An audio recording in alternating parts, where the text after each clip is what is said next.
Hey y'all, my name is Ross Holmes and I'm here to give you some sound advice. I've been an artist for D'Addario for many years now. I've been playing their strings for, almost 30 years now at this point. And I just want to say thank you to D'Addario for having me participate in this sound advice video, as well as supporting my career and making products that are incredible, strings that work across the board, from fiddling to classical violin and all the styles and genres between. This particular set I have on my fiddle is the Kaplan Amo set. This is actually medium tension. I put these on a couple of days ago. I like the heavy tension, but I'm trying the medium here in the winter months just to see if I don't feel a little bit of difference under my fingers and if I can't get some different colors out of my instrument. Anyway, I'm a fiddle player here in Nashville, Tennessee. I'm part of the recording session scene as well as a member of the Nitty Gritty Dirt Band. And I'm going to talk to you about some fiddling things. I get asked often, I'm a classical violinist and I want to get into fiddling. What do I need to work on? How do I sound like a fiddle player? Well, that's a big loaded question. There are a lot of points, from how we play as soloists to how we play behind singers, vocalists, how we accompany the band if we're in a band setting, or accompany ourselves through different rhythmic structures, chopping, groove playing.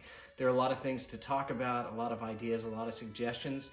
But I'm going to launch in with one of the biggest points that people message me about. It's a technique called chopping.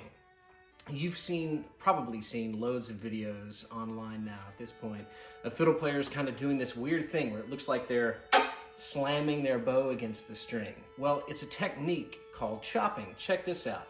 So the idea is that in my world, in fiddling, in a bluegrass band setting, the mandolin player, it's an 8-string instrument tuned in fifths and played with a pick.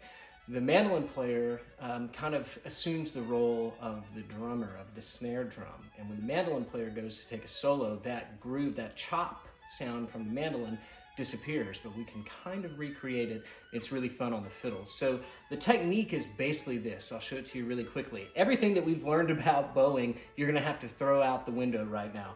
Because what we're going to do with a good bow hold, you're going to take your bow, basically set it flat on the strings. Right now we're going to concentrate on the D and the A strings. Set it flat on the strings and roll it back just a smidge. Now you're going to lift with your fingers. Check this out. I'm just lifting with my fingers. So get that down first. Now, once our fingers have retracted the bow, we're going to slam that bow back down from the back edge, the player side of the hair on your bow.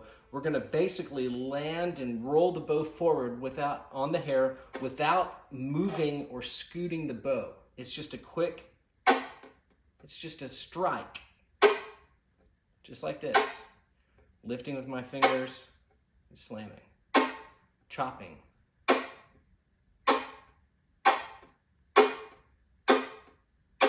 Yeah, that's it.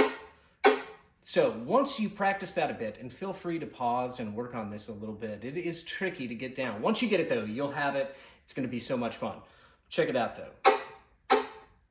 So there's your basic chop. How do we make that richer sounding, more complete sounding? Let's add a chord.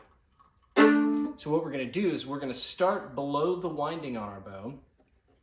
I'm just playing a D chord right now, A on the G, first finger an open D. I love how these strings really zing when I chop on this fiddle.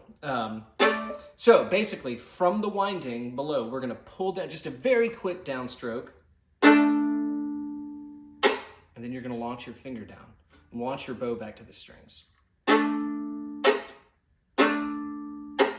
Now, one thing that's going to help the chop is if you mute your strings when you chop so that we don't get the overtones ringing out. Check this out.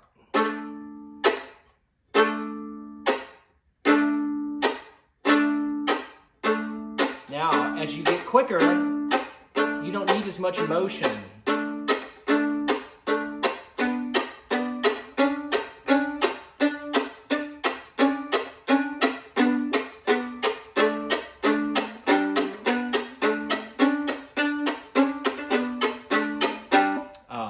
you busted me. You heard a little hiccup in there. So what I did is I just lifted the bow. Once I struck the string, I lifted up, flicked it up essentially.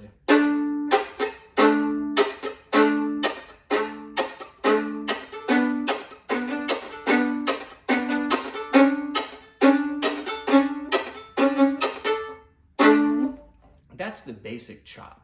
There are many, many different styles of chopping to work on inside of different genres, different techniques. There's triplet chopping, there's strum bowing. Look up players like Casey Dreesen, Tracy Silverman. These are all monster musicians, Brittany Haas. I mean, there's such a long list of folks that are so capable of chopping. It's quite amazing what a tool, what a resource this rhythmic technique has become in fiddling and genres outside of that. So work on your chopping. It's really fun, especially when you learn a couple fiddle tunes and understand the basic chord structure. We can apply the chopping in our own good time.